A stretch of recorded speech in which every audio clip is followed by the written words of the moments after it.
Hello students. Now today we will start new chapter that is triangle. Triangle chapter की जो बहुत ही main important आपकी जो theorem है that is known as Thales theorem और basic proportionality theorem और BPT. ये बहुत ही इंपॉर्टेंट थ्योरम है और इससे रिलेटेड आपके बोर्ड एग्जाम में मैक्सिमम टाइम्स आपका थ्योरम प्रूव करने के लिए पूछा गया है और इसी से रिलेटेड जो न्यूमेरिकल्स होते हैं मल्टीपल चॉइस में या शॉर्ट आंसर्स जो आते हैं आपके क्वेश्चंस उस टाइप में मैक्सिमम टाइम ये क्वेश्चंस आपके पुटअप किए जाते हैं और 99% ये क्वेश्चंस आते ही आते हैं आपके बोर्ड एग्जाम में। तो इसका जो स्टेटमेंट है क्वेश्चन ऐसे पूछा जाता है, define the statement then prove it. तो थेल्स थ्योरम का जो स्टेटमेंट है वो जरूरी नहीं कि गिवन हो, आपके माइंड में फीड होना चाहिए कि इसका स्टेटमेंट क्या होता है और एग्जाम में आपको इसका स्टेटमेंट लिखना होता है और इसके बाद हम लोग इसको प्रूव करते हैं। तो स्टेटमेंट क्या गिवन है, बहुत ही आसान सा स्टेटमेंट है। Statement is given if a line is drawn parallel to one side. देखिए इसका डायग्राम कैसे बनेगा, डायग्राम पे ध्यान देते हैं।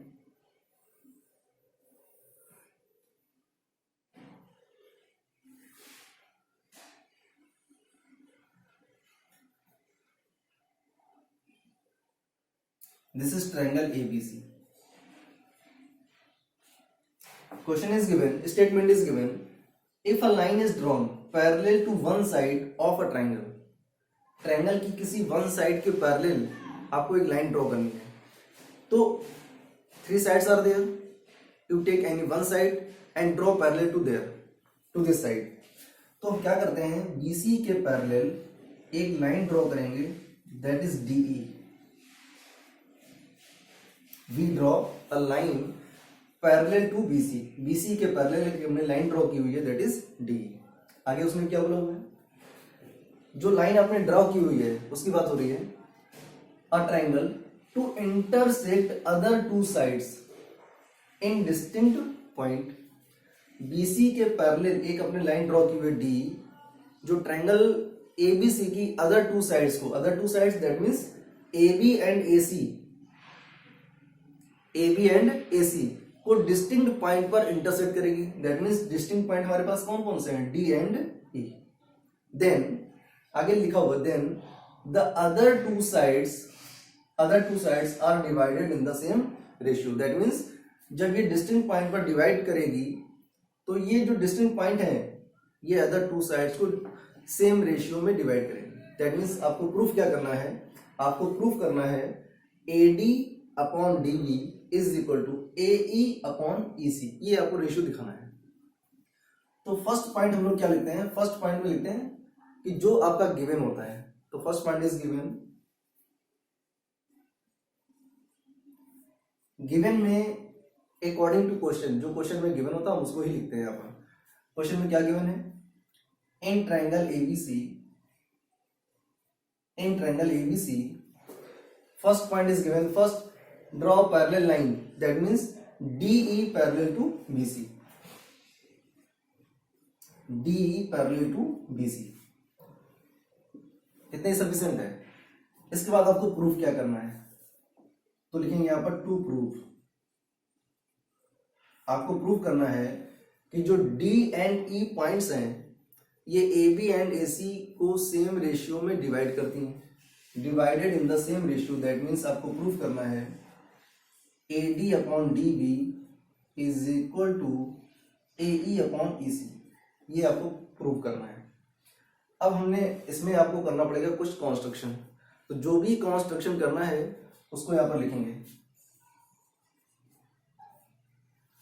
इसमें आपको कुछ भी रट्टा नहीं मारना है, ये रट्टा फिक्शन वाला टॉपिक नहीं है। जो वर्किंग आप वहां करेंगे उसी को यहां पर लिखेंगे। क्या करना होगा, आपको D से जो आपका वर्टेक्स D है, अगर हम ट्रायंगल ADE की बात करें तो जो वर्टेक्स D है उस वर्टेक्स D से हम ट्रायंगल ABC की जो साइड AC है उस पर परपेंडिकुलर ड्रॉ करेंगे। तो ये आपने ड्रॉ कर दिया परपेंडिकुलर। जो आप कंस्ट्रक्शन करेंगे उसको डॉटेड से डिनोट करेंगे और इसको ड्रॉ पॉइंट लेते हैं M। सिमिलरली हम E पॉइंट से एक वर्टेक्स दूसरा ड्रॉ करेंगे दैट इज एन, ये हो गया। इसके बाद क्या करना है आपको, बी को ज्वाइन कराएंगे ई से,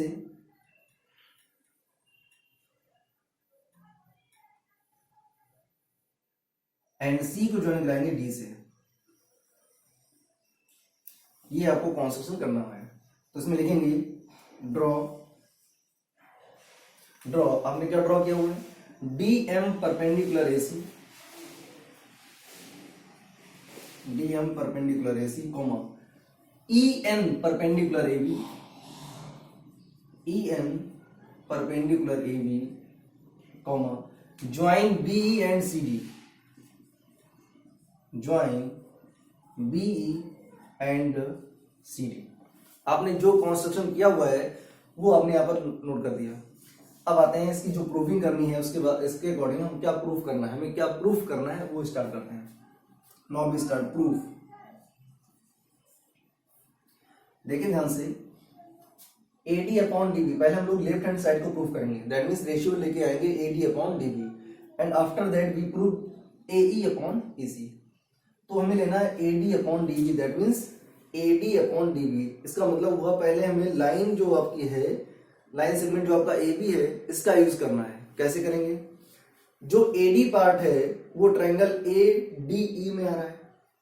तो first we find out area of triangle ADE, area of triangle ADE 1/2 into base. तो ट्रायंगल ADE में अगर हम बेस AD लेंगे तो परपेंडिकुलर होगा आपका DM, बेस आपका AD है एंड परपेंडिकुलर आपका DM है।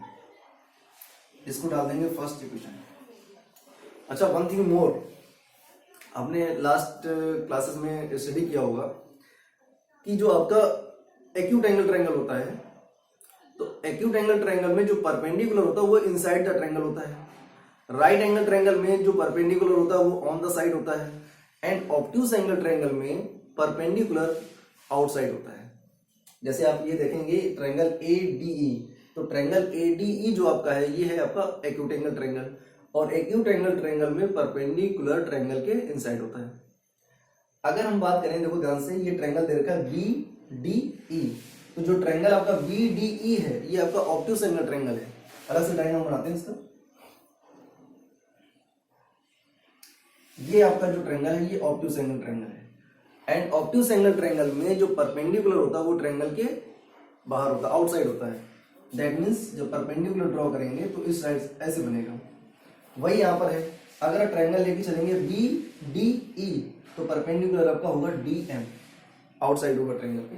चलिए अब आपको लेना है, ये आपने निकाल दिया ADE, दैट मीन्स आपको AD मिल गया। यहाँ पर आपको जो AD वाला पार्ट की नीड थी वो मिल गया। अब हमारे पास पार्ट चाहिए हमको DB, तो DB के लिए क्या करेंगे, अब हम ट्रायंगल लेके चलेंगे, triangle BDE, area of triangle BDE that means 1/2, base होगा हमारे पास DB, एंड ट्रायंगल BDE में ये आपका ऑब्ट्यूज एंगल ट्रायंगल है, और ऑब्ट्यूज एंगल ट्रायंगल में हमने आपको बताया था कि जो परपेंडिकुलर होता है वो ट्रायंगल के बाहर होता है। दैट मीन्स यहाँ पर परपेंडिकुलर होगा आपका DM। सॉरी कुछ गलती कर दी हो, एक जस्ट वेट। आपको एरिया ऑफ ट्रायंगल AD का निकालना था, हमने ये वाली साइड ले रखी थी, आपको ये वाली साइड यूज करनी, सॉरी। तो जब ट्रायंगल ADE का एरिया निकालेंगे तो जब परपेंडिकुलर, सॉरी, बेस हमारे पास AD होगा, बेस AD होगा, देन परपेंडिकुलर होगा आपका EN, सॉरी, परपेंडिकुलर होगा EN। Now we take triangle BDE, ये आपका ऑब्ट्यूज एंगल ट्रायंगल है, तो परपेंडिकुलर होगा आपका EN, और जो बेस है वो आपका DB होगा, परपेंडिकुलर EN। इसको डाल देंगे सेकेंड इक्वेशन।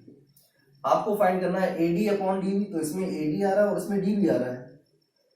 फर्स्ट वाले इक्वेशन में AD आ रहा है, सेकेंड वाले इक्वेशन में DB आ रहा है, तो फर्स्ट वाले इक्वेशन को सेकेंड से डिवाइड करेंगे। Equation first divided by second, left hand side को लेफ्ट हैंड से डिवाइड करेंगे, राइट हैंड साइड को राइट हैंड साइड से डिवाइड करेंगे। That means area of triangle ADE total upon area of triangle BDE is equal to 1/2 AD into EN total upon 1/2 DB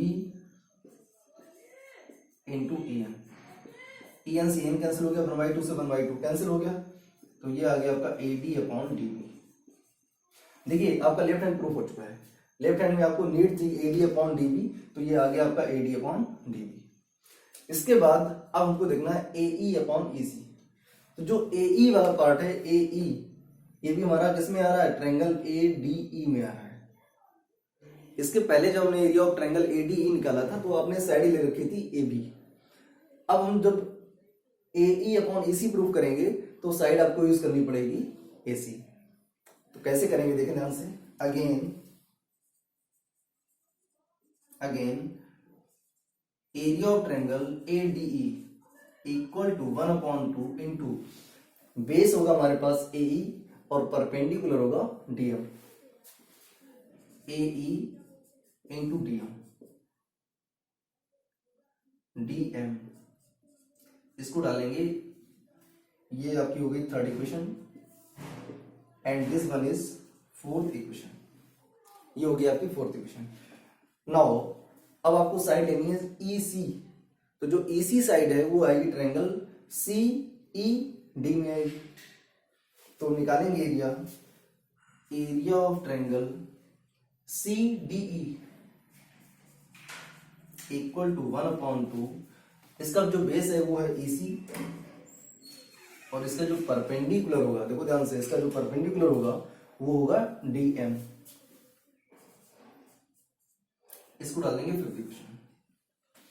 हमें need किसकी है, AE upon EC की need है, और यहां पर फोर्थ वाली इक्वेशन में AE आ रहा है और फिफ्थ वाली इक्वेशन में EC आ रहा है। दैट मीन्स यहां भी हमको डिवाइड करना पड़ेगा। कैसे करेंगे, इक्वेशन जो फोर्थ है आपकी डिवाइडेड बाय फिफ्थ। लेफ्ट को लेफ्ट से डिवाइड करेंगे, राइट हैंड साइड को राइट हैंड साइड से डिवाइड करेंगे। That means area of triangle ADE upon area of triangle CDE is equal to 1/2। इसका जो बेस है वो AE होगा, DM अपॉन में आएगा 1/2 into EC into DM। DM से DM कैंसिल हो गया, 1/2 से 1/2 कैंसिल हो गया, ये आ गया AE अपॉन EC। इसको डाल देते हैं सिक्स्थ इक्वेशन। ये आपकी फिफ्थ इक्वेशन थी और ये आ गई आपकी सिक्स्थ इक्वेशन। अब अगर ध्यान से देखें तो थर्ड वाली इक्वेशन में आपका आ रहा था AD अपॉन DB और सिक्स्थ वाली इक्वेशन में आ रहा है AE अपॉन EC। मैक्सिमम आपका प्रूफ हो चुका है, थोड़ी सी वर्किंग और करनी है। अब देखें ध्यान से, जब तक ये हमारा रिमूव नहीं होगा area of triangle ADE upon area of triangle CDE and area of triangle ADE upon area of triangle BDE, जब तक ये रिमूव नहीं होगा तब तक प्रूफ नहीं होगा। तो देखो इसको रिमूव करने के लिए क्या करते हैं, क्लास 9th में आपने एक चैप्टर पढ़ा था एरियाज ऑफ पैरेललोग्राम्स। तो एरियाज ऑफ पैरेललोग्राम्स का मतलब होता है कि किसी एक बेस पर, डेफिनेशन होती है, triangles stand on same base and lying between two parallel sides are equal. That means ऐसे टू ट्रायंगल्स जिनका बेस कॉमन है और वो टू पैरेलल लाइंस के बीच में लाई करें, तो इस टाइप के जो ट्रायंगल्स होते हैं उनका एरिया इक्वल होता है। तो अगर हम देखें triangle BDE and triangle CDE दोनों का कॉमन बेस है D और both triangles are lying between two parallel sides, that means BC and DE। जो BC एंड DE है ये दोनों आपके पैरेलल लाइंस हैं और इन्हीं पैरेलल लाइंस के बीच में आपके दोनों ट्रायंगल लाई कर रहे हैं। दैट मींस दोनों ट्रायंगल्स के एरिया इक्वल होंगे। तो कैसे लिखेंगे, area of triangle BDE is equal to area of triangle CDE। इसका रीजन लिखेंगे, बोथ स्टैंड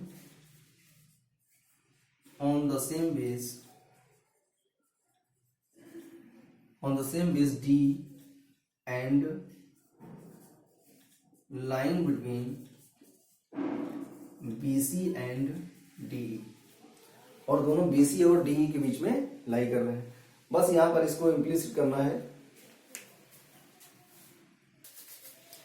अब आपको क्या करना है, जो ये आपकी क्वेश्चन नंबर 3 है, इस 3rd नंबर को डिवाइड करेंगे क्वेश्चन नंबर 6 से। तो इसमें डिवाइड कैसे करेंगे? लेफ्ट हैंड साइड को डिवाइड करेंगे लेफ्ट हैंड साइड से और राइट हैंड को डिवाइड करेंगे राइट हैंड साइड। देखिए लेफ्ट हैंड में क्या गिवन है? Area of triangle ADE, area of triangle ADE upon area of triangle BDE, total upon area of triangle ADE upon area of triangle CDE is equal to, इधर हमारे पास given है AD upon DB, AD upon DB, और इधर given है AE upon EC, AE upon EC. Area of triangle ADE से आपका area of triangle ADE cancel हो जाएगा, बचेगा हमारे पास area of triangle BDE upon area of triangle CD, और ये बोथ आर इक्वल, दोनों इक्वल हैं। उसके में कंडीशन भी आपको बताई हुई है। तो क्या करेंगे? देखिए ये जो आपका एरिया ऑफ ट्रायंगल सीडीई है ये जाएगा आपका न्यूमरेटर में, that means area of triangle CDE total upon area of triangle BDE equal to AD upon DB total upon AE upon EC. ये आ गया। अब आपको मालूम है एरिया ऑफ ट्रायंगल बीडीई जो है वो एरिया ऑफ ट्रायंगल सीडीई के इक्वल है, तो दोनों में से किसी एक को भी इंटरचेंज कर सकते हैं। तो एरिया ऑफ ट्रायंगल सीडीई की जगह पर हम प्लेस कर देंगे area of triangle BDE, that means area of triangle BDE total upon area of triangle BDE. ये हमारा जैसा वैसे ही रहेगा, AD upon DB total upon AE upon EC. इससे आपका ये कैंसिल हो जाएगा, तो आएगा 1 upon 1, that means 1 upon 1 is equal to AD upon DB total upon AE upon EC. Cross multiply करेंगे तो आपको मिलेगा AD upon dB is equal to AE upon EC. ये आपको प्रूफ करना था, ये आपका प्रूफ हो गया है। ये जो आपकी थ्योरम है बहुत ही इंपॉर्टेंट थ्योरम है और इसी पर बेस्ड मोस्टली क्वेश्चंस पुटअप किए जाते हैं। 90% क्वेश्चंस आपके रेज किए जाते हैं बोर्ड एग्जाम में। अब इसमें कुछ सम डिफरेंट रेशियोज भी आपके बनते हैं, वो कौन कौन से बनते हैं उसको भी देखें।